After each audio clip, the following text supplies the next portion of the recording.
कि कोई भी आइडिया, कोई भी संकल्प, उसको हकीकत में तब्दील होने के लिए क्या प्रोपोर्शन होता है। जब भी कोई चीज हकीकत में हो जाती है तो उसके पीछे कितने आइडियाज होते हैं।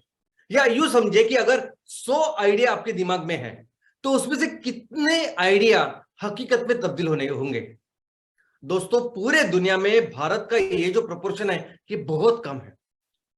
पूरे दुनिया में अगर आप देखोगे तो भारत इस सब में है, सब में नीचे है, क्योंकि भारत में लगभग 3000 आइडिया होती है, जब उसके उसमें से एक कोई तो हकीकत में तब्दील होती है। सो 3000 से एक, ये किस पे डिपेंड होता है। तो एक तो चीज है कि जिसके ऊपर ये डिपेंड होता है वो है आपका एनवायरनमेंट, आपकी आजू बाजू की परिस्थिति। आप जहां रह रहे हो वहां के गवर्नमेंट के नियम, आजू बाजू के सभी जो सरकारी कार्यालय, वो आपको इस आइडिया को हकीकत में लाने के लिए कितना सपोर्ट करते हैं। आपके रिश्तेदार, आपकी फैमिली, आजू बाजू के सभी लोग आपको कितनी मदद करते हैं, कितना सपोर्ट करते हैं आपके इस आइडिया को हकीकत में तब्दील करने के लिए। लेकिन इसके भी आगे और एक बहुत जरूरी होती है चीज, और वो है सोच। आप कितने कमिटेड हो, आप कितने हार्डवर्क कर रहे हो अपने इस आइडिया के साथ।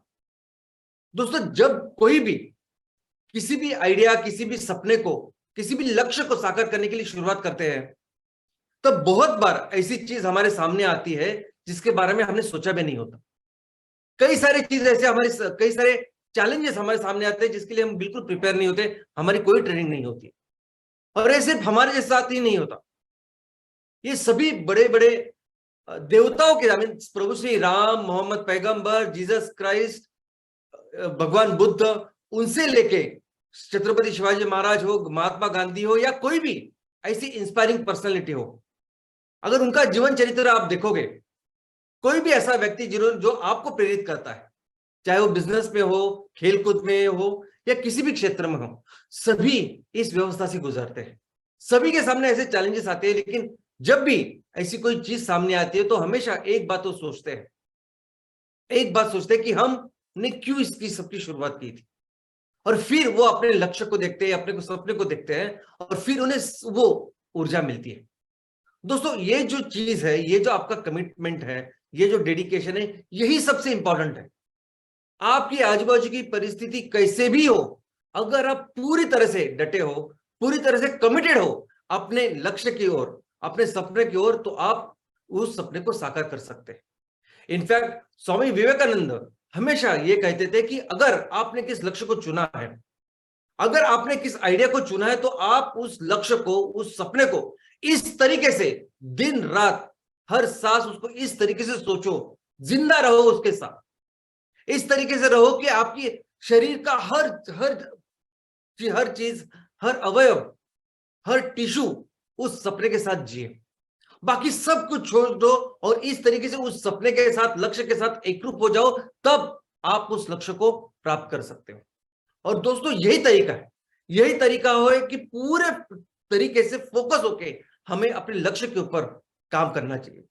लेकिन बहुत बार क्या होता है कि हम अपने सपने के ऊपर, लक्ष्य के ऊपर फोकस नहीं कर सकते, क्योंकि कई सारी गलत आदतें, लत या एडिक्शंस हमें हमें लगती है, हमें रहती है।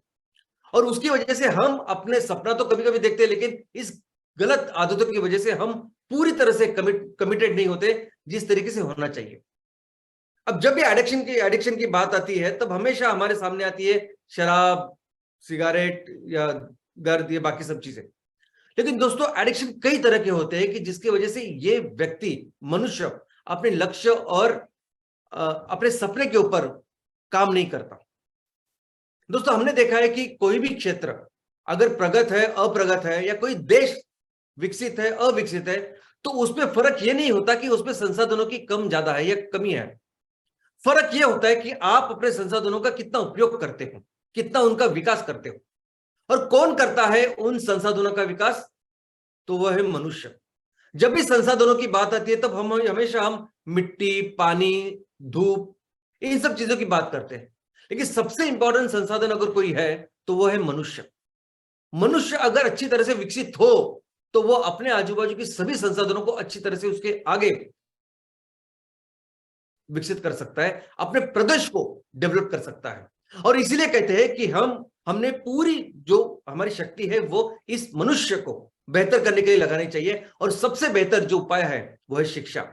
अगर अच्छी शिक्षा मनुष्य को मिले तो वो विकसित हो सकता है, अपना आजू बाजू का इलाका, प्रदेश उसको विकसित कर सकता है। दोस्तों, आज पूरी दुनिया में सबसे बड़ा जो एडिक्शन है, जो लत है, वो है मोबाइल की। हमारे पूरी दुनिया में सबसे ज्यादा अगर ये लत किसी देश में है तो वो है भारत में। भारत में जितने लोग मोबाइल और इस इंटरनेट का उपयोग करते हैं, उनकी संख्या चाइना, अमेरिका, किसी भी देश से ज्यादा है। प्रति व्यक्ति जो इंटरनेट यूज है वो भारत का किसी भी देश से ज्यादा है। तो ये तो सबसे इंपॉर्टेंट लत है ही, कि जिसकी वजह से हमारे युवा, हमारे बच्चे, यहां तक कि हमारे जो काम कर रहे थे युवस वयस्क, ये भी उसमें लगे हुए हैं। लेकिन जब उद्योजकता की बात आती है, जब बिजनेस की बात आती है, तो दोस्तों उद्योजक वो पर्सन होता है, जो वो व्यक्ति होता है जो अपने संसाधनों को अच्छी तरह से डेवलप करता है। उद्योजक वो होता है कि जो आइडियाज निर्माण करता है और उसको हकीकत में तब्दील करता है। उद्योजक जो वो होता है कि जो किसी भी राष्ट्र को आगे लेके जाने के लिए सबसे ज्यादा मदद करता है। और इसीलिए आप देखोगे कि हर देश में ऐसी पॉलिसी होती है कि ज्यादा से ज्यादा उद्योजक को निर्माण किया जाए। लेकिन हमारे देश में अगर आप देखोगे तो उद्योजकता जो है, ये जो एंटरप्रेन्योरशिप है, ये उसका प्रोपोर्शन बहुत कम है। बहुत सारे लोग यहाँ इतने उद्योजक नहीं है जितने होने चाहिए। और उसका कारण यह है कि हमारे लोगों को बहुत बहुत सालों से एक बुरी आदत है, एक सबसे बड़ा एडिक्शन है भारत देश में। और वो एडिक्शन क्या है? तो वो एडिक्शन है तनख्वाह, वो एडिक्शन है सैलरी। हमारे यहां कोई भी कितना भी पढ़ा लिखा, कितना भी बेस्ट ब्रेन टैलेंटेड आदमी हो, कोई अगर आईआईटी करता है, आईआईएम करता है, तो उसके बाद उसका एक ही ऑब्जेक्टिव होता है, उसका एक ही लक्ष्य होता है कि मैं किसी बड़े मल्टीनेशनल कंपनी में बहुत बड़ी लेवल का जॉब करूं और मुझे बहुत जबरदस्त बड़ी ऐसी तनख्वाह मिले। तो हमारे देश में कितना भी बड़ा पढ़ा लिखा आदमी से लेके अगर कोई किसी अनपढ़ ऐसे गवार तक अगर आप देखोगे तो सबका एक ही लक्ष्य होता है कि मुझे एक ऐसी नौकरी चाहिए, सैलरी चाहिए। और ये सबसे बड़ा एडिक्शन है जिसकी वजह से हम एंटरप्रेन्योरशिप के ऊपर काम नहीं कर रहे। नहीं तो दोस्तों ऐसा कैसे हो सकता है कि हमारा देश, ऐसा देश कि जिसके पास इतने सारे रिसोर्सेस है, अपना देश की जो हमारे पास जितने नेचुरल रिसोर्सेस है वो चाइना से भी बहुत अधिक है, अमेरिका से अधिक है। किसी भी देश में इतने अच्छे नेचुरल रिसोर्सेस नहीं है। जैसे हमारे पास मिट्टी है वो दुनिया में किसी के पास नहीं। जैसे हमारे पास सब नदियों का जो सिस्टम है वो दुनिया में किसी के पास नहीं। जैसे पर्वत, सब कुछ जो हमारे पास है वो दुनिया में किसी के पास नहीं। और सिर्फ फिजिकल रिसोर्सेस नहीं है, जब बौद्धिक रिसोर्स की बात करते हैं, हम मनुष्य बल की बात करते हैं, तो दोस्तों हमारा जैसा डेवलप्ड ब्रेन शायद दुनिया में कहीं नहीं है। इसलिए भारतीय वो लोग होते हैं कि जो दुनिया के आज बहुत बड़ी बड़ी ऑर्गेनाइजेशन को चलाते हैं। गूगल हो, माइक्रोसॉफ्ट हो, या के ट्विटर की जो मेन है, जो ट्विटर को चलाती है, वो भी भारतीय महिला ही है। तो दोस्तों हमारे पास सब ब्रेन है, हमारे पास चाहिए जितना वो टैलेंट है, सभी तरह के नेचुरल रिसोर्सेस है। इसी की वजह से तो दुनिया में 90% ऑफ द टाइम हम दुनिया की सबसे बड़ी इकोनॉमी को हमने तैयार किया था। सबसे ज्यादा जीडीपी हम तैयार कर रहे थे, क्योंकि ये सभी टाइम 90% ऑफ द टाइम हम सभी लोग उद्योजक जैसे काम कर रहे थे। लेकिन पिछले 400 सालों में जब से ये अंग्रेज आए हैं और इन्होंने जैसे रूल किया, उन्होंने हम सबको अपने काम के लिए गुलाम बनाया। गुलाम कैसे बनाया? तो उनको जो जो चीज चाहिए थी उसके लिए हम लोगों को काम पे रख के उन्होंने सैलरी की, तनख्वाह की आदत लगाई। उसके पहले ऐसा नहीं था। उसके पहले हर किसान अपनी खेती बाड़ी करता था, गांव के हर लोग अपना अपना काम करते थे और एक दूसरे के साथ बार्टर में ये सब बिजनेस आगे बढ़ता था।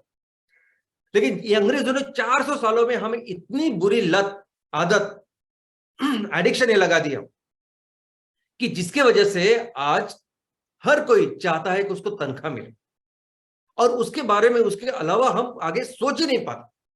दोस्तों हमें तो सीखना चाहिए, हमें तो देखना चाहिए जापान की तरफ। जापान एक ऐसा देश है कि जिस देश के पास जरा भी कोई भी नेचुरल रिसोर्सेस नहीं है। जापान ऐसा देश है कि जहां हमेशा ज्वालामुखी, अर्थक्वेक ये आते रहते हैं। जापान ऐसा देश है कि लेकिन इकोनॉमी में वो बहुत आगे है। हमारे देश में इतनी जो बड़ी बड़ी कार कंपनीज है, सुजुकी, यानी मारुति सुजुकी बोल नहीं सकता क्योंकि मारुति भी रहा नहीं उसमें, तो नंबर 1 कार कंपनी जापान की है। टोयोटा, ये इनोवा, फॉर्च्यूनर, ये कंपनी वाले टोयोटा वो जापान की है। होंडा टू व्हीलर में जो नंबर 1 है वो जापान की है। निसान और कितनी सारी कंपनियां जापान की है जो यहाँ इतने बिजनेस करती है। लेकिन दोस्तों, वो उत्पादन तैयार करने के लिए जापान के पास कोई भी नेचुरल रिसोर्सेस नहीं है। कोई भी माल तैयार करने के लिए जापान को बाहर से रॉ मटेरियल मंगाना पड़ता है, तब जाके जापान वो उत्पादन करता है और बेचता है। ये जापान जब आप देखोगे तो 1945 में, 1945 में पूरी तरह से बर्बाद हो गया था। जब दूसरा विश्व युद्ध खत्म हुआ, वो जापान की तबाही के साथ खत्म हुआ। उस वक्त ना जापान के सरकार के पास पैसे थे, ना जापान के लोगों के पास पैसे थे, कुछ नहीं था जापान में, और ऊपर से कोई भी नेचुरल रिसोर्सेस नहीं। फिर भी जापान ने वो करके दिखाया कि अगले 20 साल में जापान दुनिया की सबसे बड़ी दूसरी इकोनॉमी बनी अमेरिका के बाद, सिर्फ 20 साल में। और वैसे ही कहानी हमारी भी शुरू हुई 1947 में, यानी लगभग सिर्फ 2 साल के बाद हम लोग भी आजाद हुए। अंग्रेज यहां से चले गए। अगर और हम इतना बड़ा विशाल देश, इतने सारे संसाधन हैं, इतने सारे रिसोर्सेस, लेकिन हमें जो आदत लग गई थी, जो एडिक्शन था सैलरी का, तनख्वाह का, नौकरी का, उसके वजह से कोई भी ब्रेन अगर कितना भी अच्छा हो तो उसको क्या, उसके माइंड में क्या होता था कि आईएएस बनना, आईपीएस बनना, या किसी बड़ी जगह पे काम करना। और इसीलिए ये सभी लोग और ये जो पूरी व्यवस्था बनी ना भारत की, वो ऐसे कि हम सबसे बड़े बाबू, और इसकी वजह से कोई भी सपना या कोई भी आइडिया अगर उसको एग्जीक्यूट करना हो, अगर उसको हकीकत में तब्दील करना हो, तो पॉसिबल ही नहीं था। ऐसे कंडीशन में हम लोग थे, ऐसे सिचुएशन में हम लोग थे। आगे के 40-45 साल हमने देखा हम कुछ नहीं कर पाए। 1947 में हम आजाद हुए, उसके बाद आगे के 45 साल ऑलमोस्ट हमने कोशिश की, कुछ नहीं कर पाए। जितने भी बिजनेस है, जितने भी बड़े बड़े प्रोजेक्ट्स लगे, वो सभी सरकार ने लगाए। और फाइनली आखिरी में हमारी परिस्थिति ऐसी हो गई कि 1991 में फिर से हमें दुनिया के लिए अपने दरवाजे ओपन करने पड़े। और ये सभी जो मल्टीनेशनल कंपनीज है उनको फिर से, ये सभी जो ईस्ट इंडिया कंपनी, उनको फिर से बुलाना पड़ा कि आओ, आपने हमें आदत लगाई दी है, हम गुलामी रह सकते, हम नौकरी ही कर सकते, हम उद्योजक नहीं बन सकते। और इस तरह से फिर शुरू हो गए। 91 से जो बात शुरू हुई, आज 2022 में ऐसी परिस्थिति है कि कोई भी क्षेत्र लीजिए ना, आप पानी लीजिए, पानी, पीने का पानी, कौन सबसे ज्यादा पानी बेचता है पता है आपको?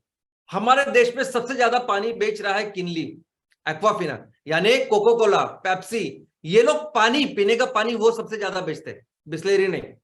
जूते के भी अगर बात करोगे तो जूते में आपको सभी को सिर्फ याद आता है नाइकी, रिबॉक, आदिदास। कहां कौन सी भारतीय कंपनी है जो जूता भी बेच रही है आज अपने इधर? तो हर जगह, हर क्षेत्र में आज ये ईस्ट इंडिया कंपनी काम कर रही है, बिजनेस कर रहे हैं हमारे सामने। और अभी कोई आंदोलन कुछ होगा नहीं उसके बारे में, क्योंकि लोगों, हमें वो आदत है ना, वो हमें एडिक्शन है कि हमें सिर्फ सैलरी चाहिए, हमें नौकरी मिली तो बस, हमें कुछ लेना देना नहीं दोस्तों। लेकिन हम ये नहीं होने देना चाहते।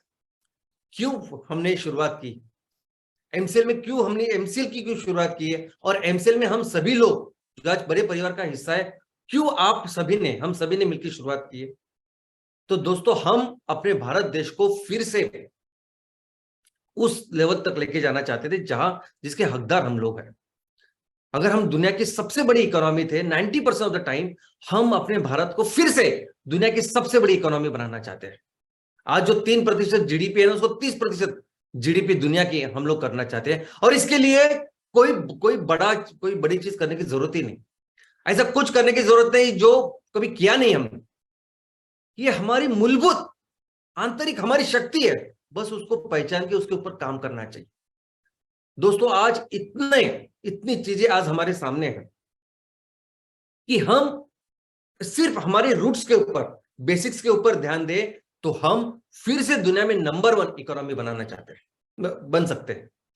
अभी आप सभी लोग तहसील में सभी लोग जो आए हैं, उस तहसील के लिए हमारा एक लक्ष्य है, एक सपना है, एक ऑब्जेक्टिव है, और वो क्या है कि हमें हर तहसील को एक सुजलाम सुफलाम राज्य बनाना है। मैं राज्य क्यों कहता हूं, जब भी तहसील की बात आता है मैं ऐसा क्यों कहता हूं कि सुजलाम सुफलाम राज्य, राज्य क्यों? तो हर तहसील की अपनी एक संस्कृति है, हर तहसील की अपनी एक बोली भाषा है, हर तहसील का अपना एक रहन सहन है। दोस्तों ये जो बोली भाषा, ये सब रहन सहन और संस्कृति है ना, ये सुपर स्पेशलाइजेशन है। हमारी ये जो संस्कृति है ना, ये बाकी की संस्कृतियों से बहुत बहुत बहुत आगे है, बहुत डेवलप्ड है, और इसीलिए इतनी बोली भाषा है। मैं हमेशा कहता हूं ना कि आपको अंगूठे का सबसे बड़ा डॉक्टर चाहिए ना, तो आपको अपने शहर में नहीं मिलेगा अंगूठे का सिर्फ, आपको डॉक्टर वो मिलेगा दिल्ली में मिलेगा, मुंबई में, कलकत्ता में, बैंगलोर में, ऐसे बड़े शहरों में मिलेगा।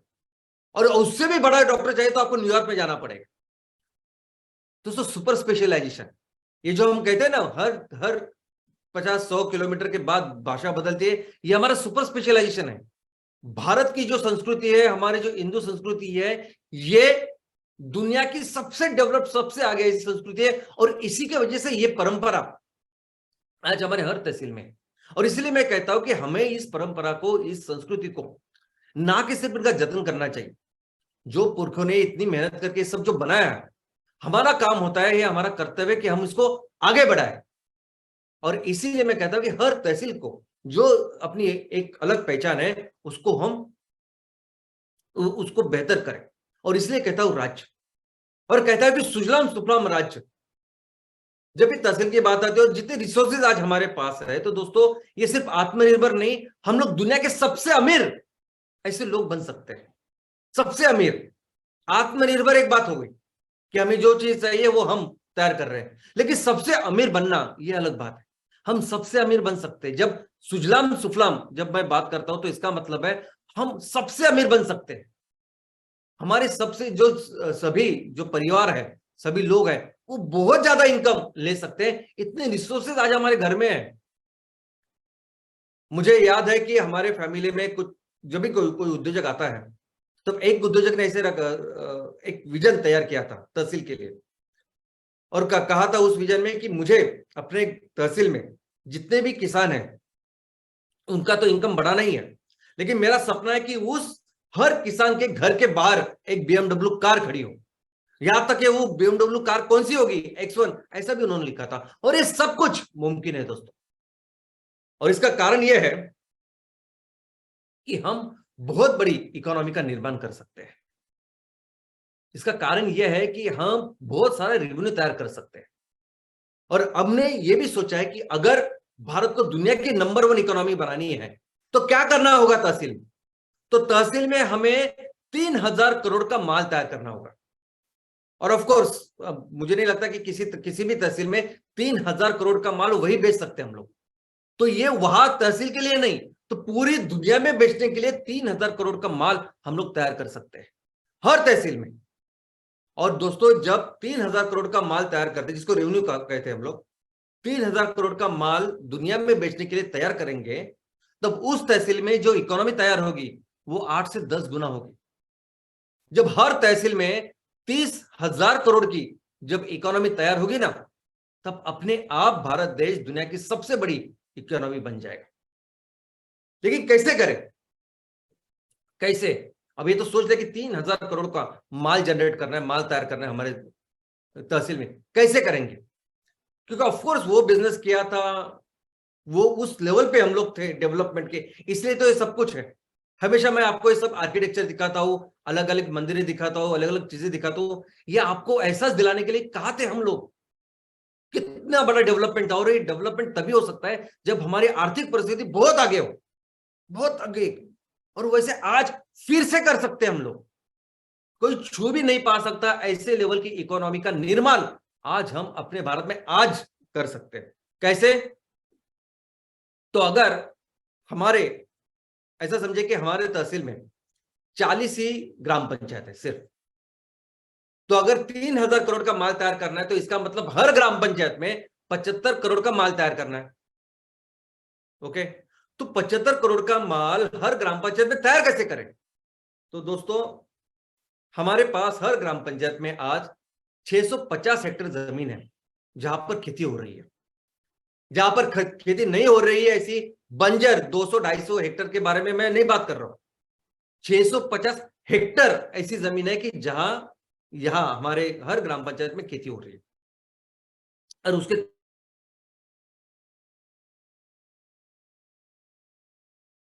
20%